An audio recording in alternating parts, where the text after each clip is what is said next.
Karibu mpendwa mfuatiliaji wangu wa Niyako TV, mimi ni Sara Caleb. Usitoke hapo ulipo, utapata mengi zaidi kutoka hapa. Rais wa shirikisho la mpira wa miguu Tanzania yani TFF, Wallace Karia ameibuka mshindi wa kiti cha ujumbe wa kamati ya utendaji ya shirikisho la mpira wa miguu Afrika yani CAF katika uchaguzi mkuu wa shirikisho hilo unaofanyika leo huko Cairo, Misri. Karia ameshinda kwa kula nyingi za ndio kwa vile alikuwa mgombea pekee wa nafasi hiyo kuwakilisha kanda ya soka ya baraza la vya mpira wa miguu ya Afrika Mashariki na Kati yani CECAFA.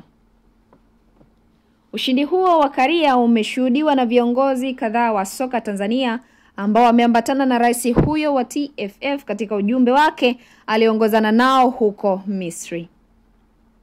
Viongozi hao ni makamu wa rais wa TFF Athumani Nyamlani, katibu mkuu wa shirikisho hilo Wilfred Kibao, mshauri wa rais wa TFF Philemon Ntahilaja, mwenyekiti wa chama cha klabu za soka Afrika rais wa Yanga Hersi Said, mwenyekiti wa chama cha mpira wa miguu Lindi Hosea Lugano na mjumbe wa bodi ya wakurugenzi ya Simba Salim Abdallah and try again.